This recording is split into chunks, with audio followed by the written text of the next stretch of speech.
Individual assignment on the field's experience by Harley P. Henderson of RD Polytechnic School of Health and Wellness, PN 1082, Mental Health Nursing. Table of contents. The topics we will be discussing and reflecting on today: 1 being initial thoughts and expectations, 2 interactions with residents, clients, and staff, 3 the impact on the nursing perspective, 4 personal attitudes and beliefs, and 5 determinants of health, and lastly 6 steps to support the vulnerable population. 1. Initial impression and expectations. A reflection on my first experience of the facility. Initial impression. I was truly amazed the moment I walked in June 2nd to the Child Advocacy Center, CAC. I realized and noticed that it is evident that the center is committed to prioritizing the needs of abuse, neglected, and domestic violence survivors, which is both inspiring and heartwarming. They created a safe, comfortable, and supportive environment for children, youth, and their families, ensuring that each individual feels seen, heard, and cared for. I was not only able to recognize this through the facility's tour, but also through listening to Ronnie, which was both, again, as I said, was heartwarming and inspiring. But not only that, I also recognized and loved the colors they incorporated into the facility, making it child-friendly, which is very important when dealing with children and domestic violence and neglect. So that was very inspiring. My initial thoughts were a mix of shock and deep reflection. I hadn't really realized the extent to which so many individuals experience abuse, neglect, and violence until completing over half of this course and listening to Ronnie. This realization was both heartbreaking but truly eye-opening for me. It made me more aware of the invisible struggles that many people have to go through daily. Visiting the center brought a sense of hope and healing to my insights. It felt like a safe, welcoming space for survivors where they could begin rebuilding their lives. I was really deeply moved by the environment, which was not only supportive, but clearly designed to foster comfort, dignity, and respect. It felt this way because as I gone through the tour of the facility, every little nook, crevice in that facility was made for the survivors. It was made personalized. It was made around them, which made it clear that this facility prioritized the needs of their patients. Knowing that such resource exists, it truly made my heart and reinforced the importance of compassionate, trauma-informed care to our profession. Feeling and expectations of the facility.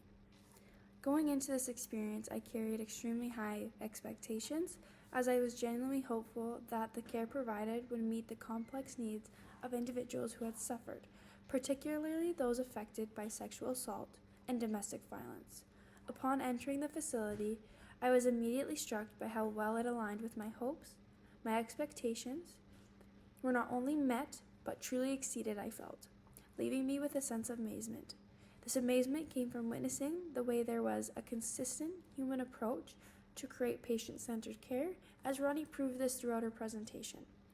It was evident that it was used in every interaction, the way the staff ensured patients truly felt heard, which Ronnie emphasized on, creating a safe and empowering environment and trust building through listening each individual's experience. Comparing reality to expectations. My expectations continued. I really anticipated entering a space that was welcoming, supportive, and safe for individuals who experienced abuse, violence, and neglect. I felt these 3 key points were very important to me because I feel like these key points the survivor had lost, and I feel that it was big on getting them back. So I was really hoping that this ability would provide these for each individual. I also expected to see trauma-informed care at the facility through sensitive communication, respectful interactions, and an environment designed to promote healing and trust.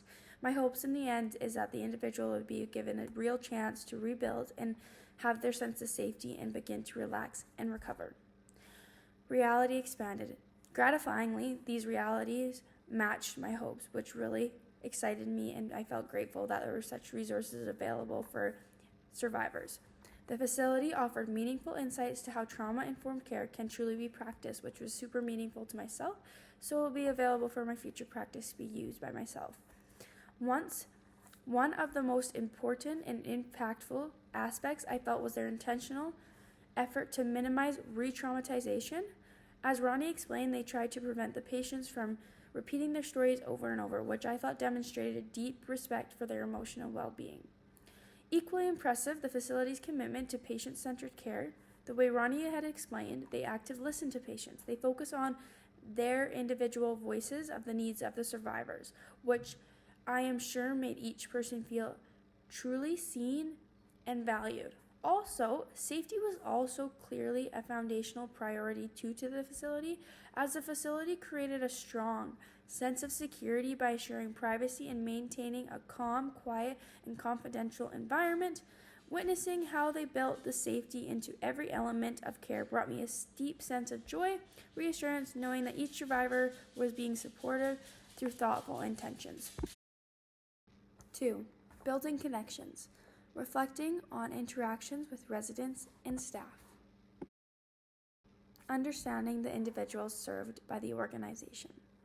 I would like to first point out that the two main vulnerable populations expressed by Ronnie were sexual assault survivors and domestic violence survivors. I would like to reflect on kind of what each individual goes through and what I learned from Ronnie. First, I would like to start with sexual assault survivors.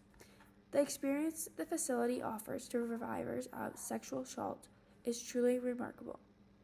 I felt they have created a space where individuals are not only physically cared for, but also deeply heard and emotionally supported. I was particularly moved by how they structured the examination process. I didn't understand that it could last up to 6 hours. That stood out to me, because going through what they had to go through beforehand and then sit in a 6-hour exam would be dreadful. Instead of the facility leaving the 6-hour examination process, they developed this thing called the Launch Clinic. What I thought makes this clinic so powerful is that it is designed in collaborations with past survivors, incorporating their insights and suggestions to make the experience more respectful and less re-traumatizing, which was amazing. The things that stood out to me, they made a snack bar. They had a bathroom with a chalkboard that inspired others. It was amazing. The colors, it was a calm area, it was quiet. It was truly amazing to see what Ronnie had done. Although I was not able to interact with the clients to hear their insights on the clinic, it really truly felt it was built around their needs when I entered the space. One moment that really deeply resonated with me was when I heard Ronnie speak about her role in shaping the clinic. Her passion and empathy was clearly evident to myself, and it was clear she had poured her heart into creating a space that puts the patient first. To me, the patient-first approach speaks volumes about the values upheld by the facility, which was truly remarkable, I felt. The environment itself further reflects these values. As like I said earlier, it was quiet, private, and confidential, with carefully chosen colors and design elements that promote calmness and emotional safety. Witnessing this level of trauma-informed care expanded my understanding how mental health can be supported in both clinical and compassionate care. Next, domestic violence survivors. The facility also provides an incredible, supportive, and trauma-informed experience for survivors of domestic violence. What really stood out to me most was how every aspect of care is designed through the lens of the patient, essentially. Their approach prioritizes how survivors feel and what they need to process and tell their story safely, which was amazing. I was particularly moved by how the facility creates a separate, welcoming space for child during their interviews. As we got the tour, we were able to see the rooms and how they were personalized to children. They personalized the environment to ensure children feel safe, calm, supportive, and acknowledged the impact of the domestic violence on the whole family, not just the adult survivors. Although I again was not able to interact with the clients, reflecting on my own childhood, I believe the facilities would have provided me with a sense of safety. Another powerful component of their approach that Ronnie explained is the use of the Duluth model, which frames domestic violence as an issue of power and control. The framework helps both staff and survivors recognize the tactics of abusers to dominate their victims. This also reinforces the importance of restoring autonomy to their survivors. Ronnie explained that the facility ensures that the patients are never pressured or forced into decisions. Instead, they are given a choice and offered advocacy, helping them reclaim their sense of control, which was truly amazing to me. The effect these interactions had on my understanding of mental health in Central Alberta. Ronnie shared very valuable insights during the visit that were truly eye-opening for me. She presented powerful statistics that challenged some of my assumptions I didn't even realize I held. For example, she explained that Central Alberta Sexual Assault Response Team KSART had received over 200 cases of sexual assault. This highlighted the significant need for trauma-informed care in their region. This was truly shocking for me, as I didn't realize how many cases were actually common in Alberta. I didn't even realize it happened that much in Alberta. It can happen anywhere, and this challenged my assumption of it doesn't really happen in Alberta. I felt that I always watched it on news, TV, but I never heard it happened in Alberta. So this really opened up my eyes and created a valuable insight for my future practice to always be trauma informed.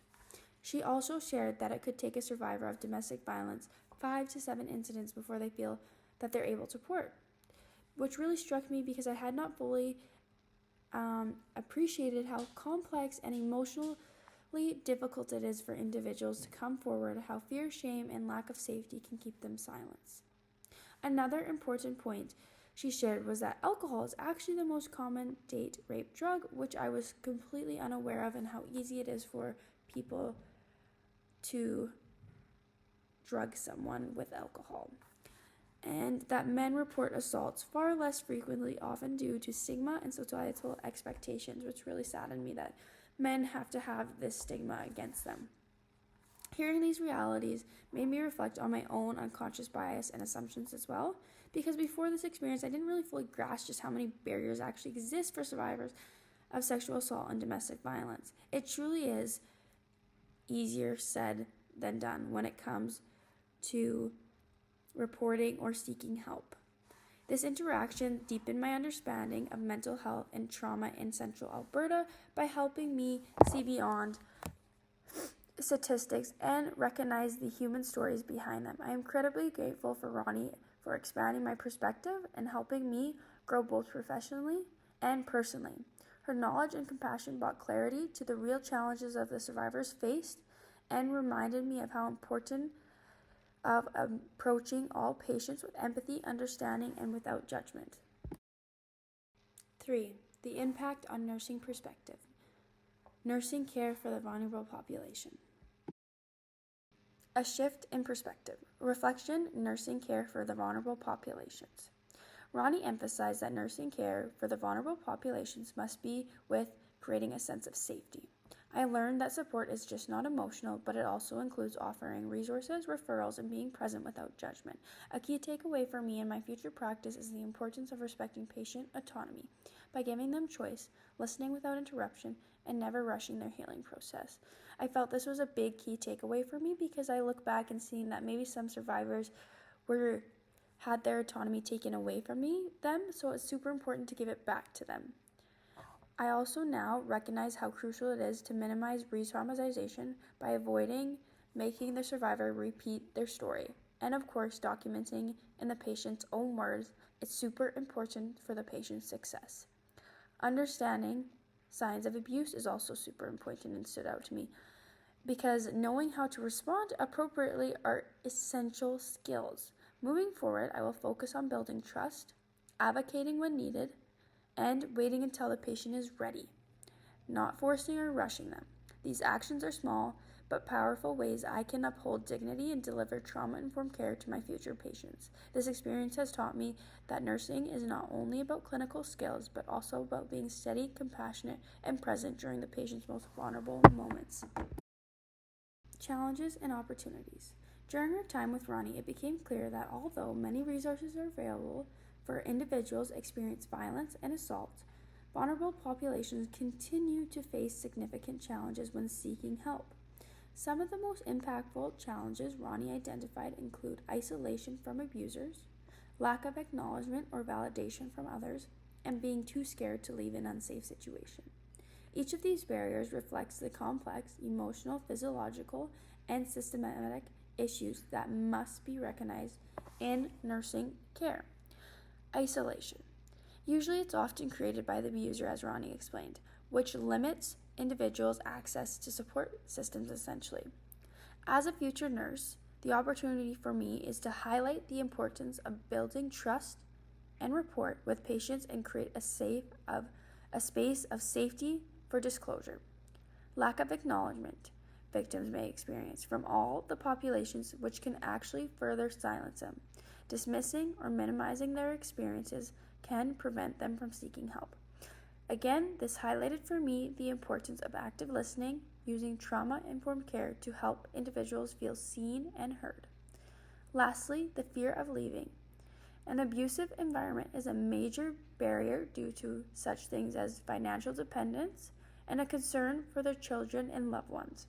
As a future nurse, lastly, I must respect the patient's readiness to act while still ensuring their safety. 4. Personal attitudes and belief, a reflection on the values in healthcare. Alteration of my personal attitudes and beliefs. Listening to Ronnie share her insights truly impacted my personal attitudes and beliefs about domestic violence. Her words had offered me a perspective I've never fully considered before.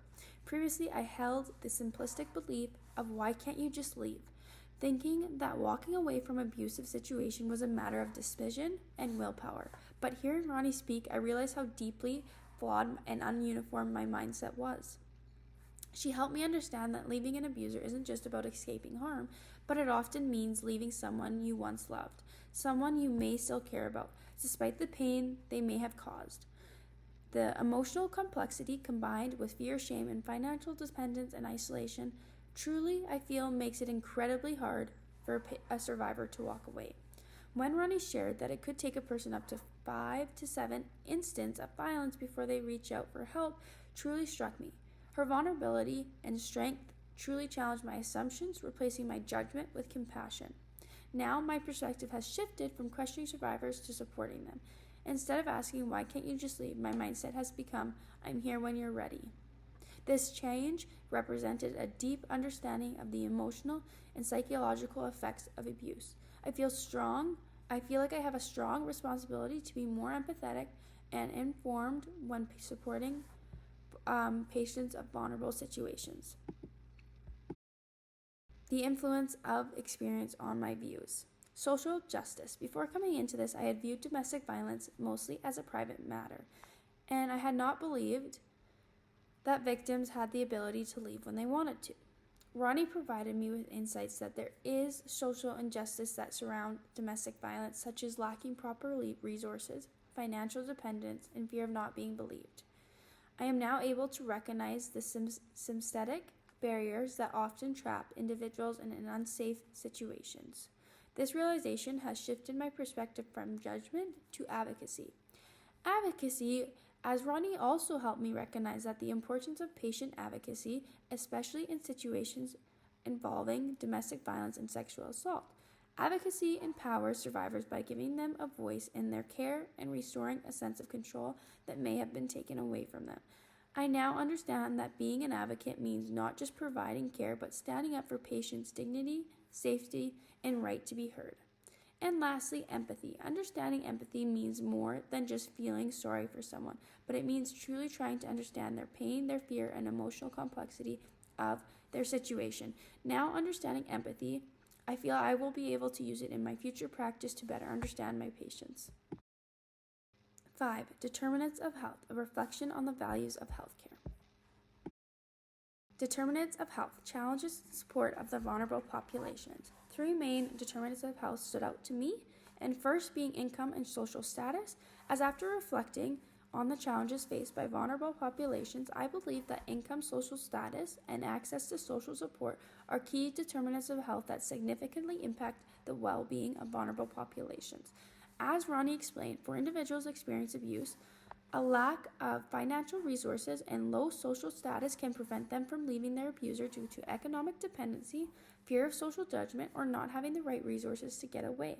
Additionally, without strong social support networks they may feel isolated, powerless, reducing their confidence to seek help. But as nurses, we can have certain interventions to help our patients, such as referring them for financial support programs, community outreach and education, and doing proper domestic violence checks. Next is culture. I believe culture plays a significant role in shaping how vulnerable individuals perceive and respond to situations such as abuse and violence. Cultural beliefs can create a barrier to recognize abuse, especially when certain behaviors are normalized or considered private to family matters. For example, in some cases, speaking out against a partner or family member may be seen as disrespectful or shameful, preventing individuals from seeking help. These cultural norms can lead to patients to remain silent, tolerate harmful situations, or avoid healthcare services altogether due to fear or judgment or misunderstanding. But of course, there are interventions as nurses we can do, such as cultural sensitivity, communication, and education and resources. And lastly, childhood experiences. Ronnie provided a powerful and emotional insight into how childhood experiences can actually shape a person's future. This really shocked me because I didn't really fully understand this until she explained it. She had shared a video that illustrated how adverse childhood experiences such as ACEs or abuse can have long-term effects on the mental health, relationships, and behaviors of the survivor. Ronnie explained that children who grow up in abusive environments may recognize or may internalize those experiences as normal, increasing the likelihood of either becoming abuser themselves or entering abusive relationship later in their life. But as nurses, we can provide interventions to help the patient, such as implementing early intervention programs such as school-based mental health services, trauma-informed care in healthcare settings, and community education to break the cycle of abuse. And lastly, of course, CAC provides an area of many supports for children who may have experienced abuse or for the family. 6. Taking action. Steps to support the vulnerable population. Becoming an advocate in supporting the vulnerable population. Ronnie emphasized that becoming an advocate for patient is crucial. She shared some actions that I, as a future nurse, can conduct to help reduce health disparities for the vulnerable population. These actions include, of course, active listening to what the patient has to say without judgment, showing empathy, and building trust. Understanding the use of standardized screening tools, such as domestic violence, to access domestic violence, ensuring patients are safe and supported. Demonstrating commitment to patient-centered care. Ronnie explained most of staff pretty much work 24/7 to provide patient-centered care to the fullest, which I felt was amazing. I didn't even know they did this, and now looking back, I hope one day I can be just like them. And lastly, providing consistent follow-up. Ronnie explained that they do this to ensure ongoing care and resources are always available to the patient, especially those who face barriers due to social, economic, or cultural factors. Lastly, contributing to reducing healthcare disparities for the vulnerable population. There are 3 or 4 points that clearly stood out to me throughout the presentation from Ronnie, and I felt that these 4 could help reduce health disparities, and these include education around abuse, around domestic violence, and of course, education on how to be supported. Of course, trauma-informed approach is always, I feel, necessary in any type of care to foster rapport and trust. And of course, asking the whys. But while asking the whys, we need to wait until the patient is ready. And lastly, be accessible. As we mentioned earlier, Ronnie works pretty much 24/7. She picks up a phone when she's not even working, which was amazing. And I feel that that is going to be super crucial to having patient-centered care. Overall, the field trip was an incredible and impactful experience, led by an exceptional educator, Ronnie, who provided me very valuable insights for myself and my future practice. This knowledge and perspective I gained will be deeply meaningful and influential in shaping my future nursing practice.